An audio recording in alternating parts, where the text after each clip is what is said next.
Java TestNG. In this tutorial, we'll be basically discussing TestNG framework to test the code, and this framework is mostly used for Java applications. So here's the introduction. So what is TestNG? So TestNG is basically a testing framework as we discussed, and it is inspired from JUnit. JUnit is basically Java JUnit, and this is also a framework which is used for testing.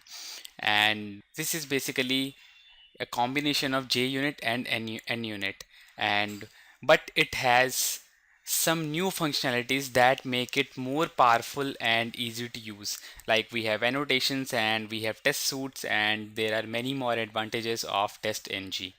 And TestNG is designed to cover all the categories of tests. So we can have unit testing, we can have functional testing, and we can have E2E testing, which is end-to-end testing to check all the end-to-end scenarios. And we can have testing for integration also. Suppose if you have various components and then you are integrating those, so you can also use this framework to test scenarios where you are doing integration. And it requires JDK 5 or higher. So TestNG basically requires that you should have a Java development kit which has a version 5 or higher than that. So let's take a brief overview of this. So basically, testing is the process of checking the functionality of the application, whether it is working as per requirements, and ensures that at developer level, unit testing comes into the picture.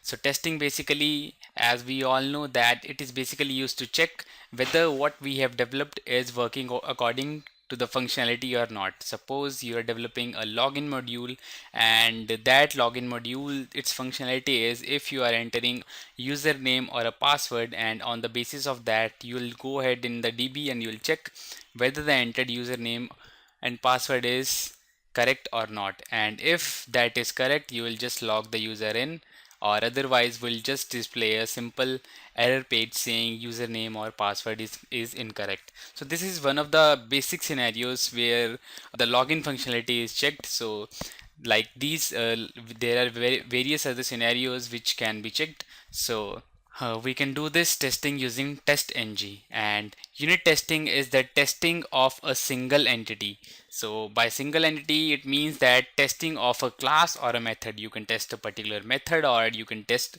a single class. So that should be a single entity.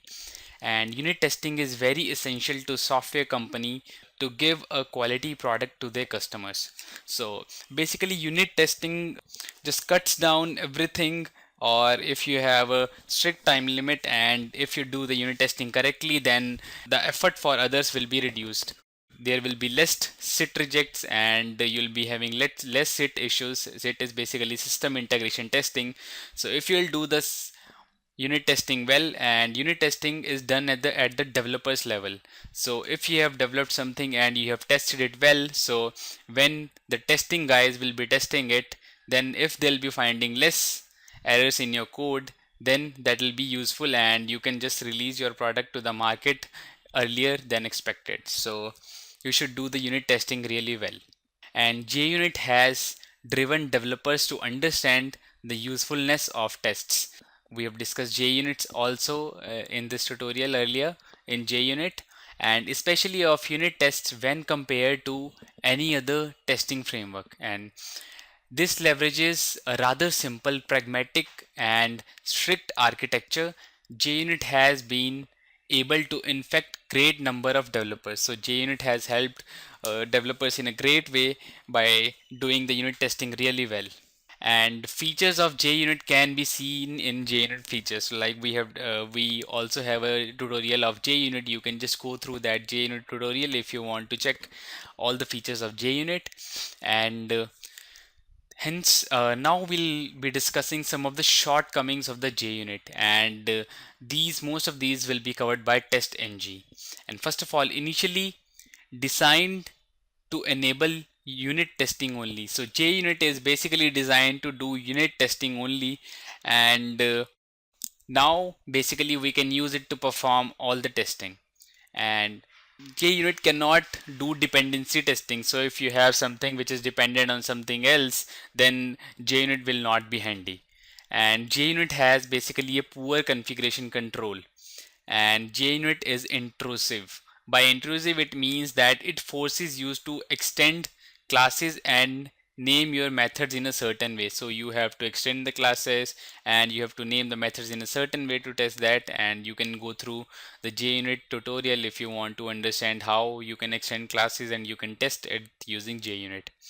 And JUnit is static programming model, and like you have to recompile the code again if you want to just execute the test case again.